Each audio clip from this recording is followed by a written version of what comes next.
De nombreux parents pensent à tort que leur enfant est hyperactif, qu'ils se rassurent, cette maladie est rare, et d'autres raisons peuvent donner l'impression qu'un enfant est hyperactif. Il peut y avoir plusieurs causes. Ça peut être simplement un enfant anxieux. Et c'est vrai que l'anxiété donne les apparences de l'hyperactivité.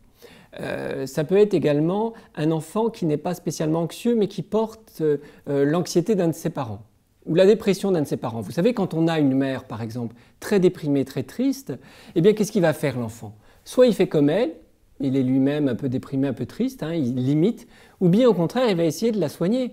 Et sa manière à lui de la soigner, c'est quoi? C'est de la stimuler, de faire l'électrochoc. Et donc il va s'agiter, il va courir dans tous les sens, etc.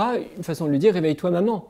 Donc là, le traitement de l'hyperactivité de l'enfant, c'est évidemment le traitement de la dépression de la maman.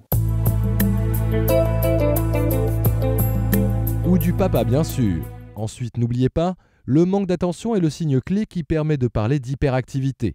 Ce qui veut dire qu'un enfant très tonique n'est pas pour autant hyperactif. Ça peut être aussi tout simplement un enfant aussi un peu tonique. Dans ce cas-là, il n'y a pas de déficit de l'attention, mais c'est un enfant effectivement qui a besoin de bouger, qui a besoin de faire du sport. C'est vrai que pour certains enfants, rester 8 heures toute une journée assis en classe, c'est quasiment impossible. Il y a des enfants, ils ont besoin d'apprendre debout presque, en faisant des choses. Bon, donc là, c'est vrai que c'est problématique parce que les écoles ne sont pas toujours adaptées à ce type d'enfants. Les enfants très actifs peuvent nécessiter un encadrement et une école particulière. Quoi qu'il en soit, n'oubliez pas, l'hyperactivité ne peut être diagnostiquée que par un spécialiste. Si vous vous posez des questions sur votre enfant, une consultation s'impose et dans la très grande majorité des cas, vous en sortirez totalement rassuré.